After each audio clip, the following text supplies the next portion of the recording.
আজ পর্যন্ত আমাদেরকে যে ভুলগুলো শেখানো হয়েছে। তুমি যদি একজন ডাক্তারের পাশে বসো, তবে তুমি জানতে পারবে যে এই সমাজে যারা পশু হত্যা করে তাদের থেকেও বড় মাপের কসাই অন্য কেউ রয়েছে। তুমি যদি একজন নেতার পাশে বসো, তবে তুমি জানতে পারবে যে এই পৃথিবীতে সবচেয়ে মোটা চামড়ার প্রাণী গন্ডার নয়, বরং অন্য কেউ রয়েছে। তুমি যদি একজন উকিলের পাশে বসো, তবে তুমি জানতে পারবে যে এই পৃথিবীতে সবচেয়ে বড় ডাকাত তারা নয় যারা রাতের অন্ধকারে চুরি করে, বরং তারা যারা দিনে দুপুরে সত্যের গলা কাটে। তুমি যদি একজন পুলিশের পাশে বসো, তবে তুমি জানতে পারবে যে সামান্য কিছু টাকার জন্য একজন মানুষ নিজের সততাকে কিভাবে বিক্রি করে দিতে পারে।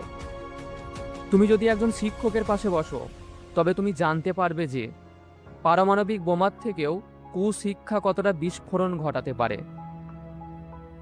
তুমি যদি একজন ধর্ষকের পাশে বসো, তবে তুমি জানতে পারবে যে ভোগ্য মানসিকতার কাছে সামাজিক সম্পর্কগুলো কতটা অসহায়ত্ব প্রকাশ করে। তুমি যদি একজন ইঞ্জিনিয়ারের পাশে বসো, তবে তুমি জানতে পারবে যে লোভ আর অদক্ষতা ভূমিকম্পের থেকেও কত বেশি তাণ্ডব মাতাতে পারে। তুমি যদি একজন বেশ্যার পাশে বসো, তবে তুমি জানতে পারবে যে টাকার কাছে স্নেহ ভালোবাসা কতটা তুচ্ছ হয়ে পড়ে। সর্বোপরি তুমি যদি তোমার নিজের কাছে বসো, তবে তুমি জানতে পারবে যে আমরা যাদেরকে পৃথিবীর শ্রেষ্ঠ প্রাণী বলে মনে করি, প্রাণী জগতের মধ্যে তারাই হলো সবথেকে বেশি নিকৃষ্ট প্রজাতি।